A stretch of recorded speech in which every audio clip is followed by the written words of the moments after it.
The Detroit Lions made a lot of moves this offseason. And so now, as we see those moves come out of the field with OTAs, rookie mini camps, mandatory mini camp, we've really got an idea to really see what the good moves were, what the moves that weren't so good or still need some development. But there's one move that's just rock solid that we're not talking about enough, and that's the addition of Marvin Jones. Now, we get Marvin Jones. I think he was going to have a big role regardless, but then Jameson Williams gets suspended.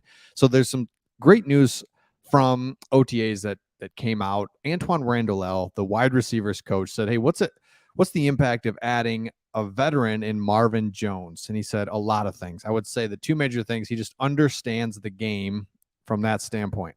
So, so number one, he just understands the game, and I think as from a coaching perspective, there's a lot of things like I don't have to coach him on just the general what we're doing here, technique wise. Maybe you have to, there's technique, and then there's just the game. So I love that Marvin Jones is going to come in, hit the ground running with Jared Goff.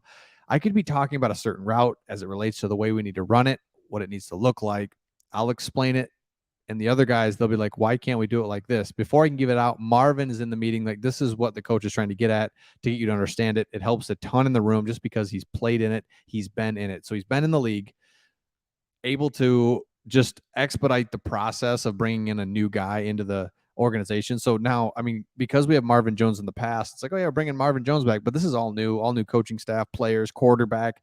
So he's new to this, but his ability to pick it right up is going to be a big deal for us because again, if you look at our depth chart, Amon-Ra St. Brown, elite, elite. Can't wait to see what he does in year 3 for him.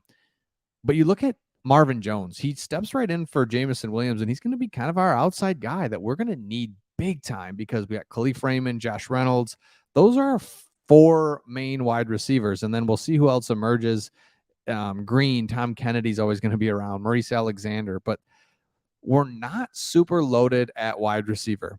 With Jameson Williams, we are. Without him, it's Josh Reynolds and Marvin Jones, a couple of very solid veteran guys, but not like explosive look out.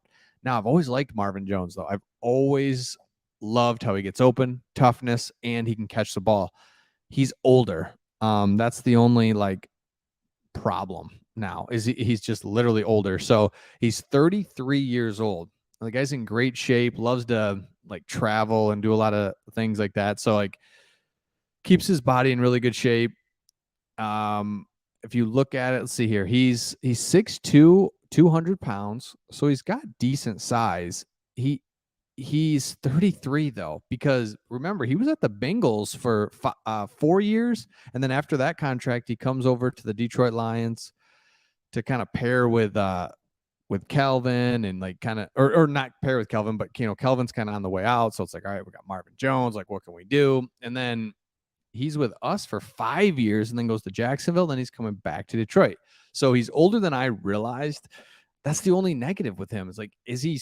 Because we all know you just cannot compete with father time. At some point, you drop, and you know, is that going to be now? Is it going to be next year? Like, we just need 1 year from you. We need Jameson Williams to come back week 7, and we just start rolling. But we're not talking about him enough because without him, oh my goodness, without him, let's just see what that would be like. I'm sure we would have grabbed somebody, we would have drafted somebody, but we did. We know Antoine Green is over here, but I mean, without Marvin Jones, you slide Josh Reynolds in here. We just don't have any depth. We don't have the big outside guys. Like, what the heck? So, awesome to see that we've got him. Now, I want to show you a couple more quotes from the coaches. Antoine Randall said that Hank Fraley was asked about Penei Sewell's development as a leader. I mean, geez, he just says, look, last year he played at a very high level, and we hope he can continue to do that this year. What I saw in the spring is he's in great shape mentally and physically. We're excited for what he's going to be. I've said this. If you want to just watch him once in a while, it's so impressive. He's really good, and there's a reason we're so excited when we got him 2 years ago, because he's a cornerstone pick where he's going to be your tackle for 10 years. Book it. You don't have to worry about it. You don't have to. And now he's a leader. He's just everything you could ask for, done. Same with St. Brown. Everything you could possibly ask for in a player, tough as nails, smart, gets open, does all the little things. He's borderline weird. I mean, he's so intense and so into his craft, and it's amazing. It's awesome. So Penei Sewell, love it. John Scott Jr., the defensive line coach, on Aleem McNeil's offensive transformation. You talk about a guy that's put an investment into his body this offseason. It's been very impressive. He's done a great job working on his body mechanics. He looks very, very quick right now. Here's another guy, Aleem McNeil. What if Aleem, because Aleem was just like a big kind of bowling ball, just, man, he was really quick at the size he was. Now he's slimmed down, moved some body weight around. He's able to be even quicker. Man, this is awesome. The guy can do a lot of different things. So he's definitely made change this year and worked on his body this offseason, and everyone has taken notice. I love that. Okay. James Mitchell. So Steve Hyden was asked about James Mitchell coming off, post injury, what it kind of looks like. And he says, here's what I love about James. We come out there every day and I have things for him to focus on and work on, and they show up when they get to practice. He works his tail off to try to give me what I want to see out of him every single day. Let's go. Kid's got a bunch of talent. I'm excited to see him get the pads on. Let's get physical with some guys. Yeah, James Mitchell, another one. Like, what if all these guys just, they give us their best and they improve, and we've got some real stuff here.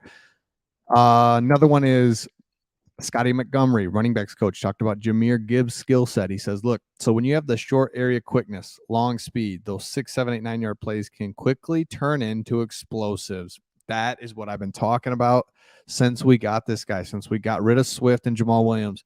There's plays there to be had, and you're not going to hit a home run every single play, but you got to take a 7-yard run once in a while, make one guy miss and turn it into a 30-yard run. I mean, that is so huge. And that's the big deal, is in Ben Johnson's offense, we're going to have things blocked up really well.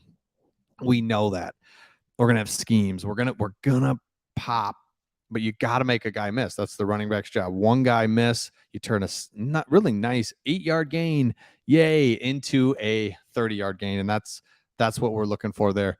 And then the other one was Brian Duker. He's the defensive backs coach. Talks about this season and last season. Well, this is the biggest area, by the way, of just improvement for the Lions is this year to last year. Our secondary is completely different. Dudes back there. He said, compared to last year, there's competition across the board at every position. We looked at it last year. We just had Owarie and Akuda, where our corners, Jerry Jacobs, was still hurt. So we just had, nobody on the defensive side of the ball. Now we've got players all over the place. And if you look here, one other one that I wanted to show you was, let's see. Here we go. Kelvin Shepard. So Dan Campbell said he could be a head coach one day, and Kelvin Shepard just said, love it. Love Dan, love working under him. He's a mentor, and he wants to do his best for the Detroit Lions because of Dan Campbell. And I think a lot of coaches feel the same way. A lot of players feel the same way. I just want to do what I can because I love playing for Dan Campbell. I love playing for this city, and what an opportunity for this squad in 2023 to, make some history that we're all just craving for. So let me know your thoughts in the comments on this. Love Marvin Jones. Think he's going to be a huge part of what we're doing, and we're lucky to have him. So let me know your thoughts in the comments, and we'll see all of you on the next one.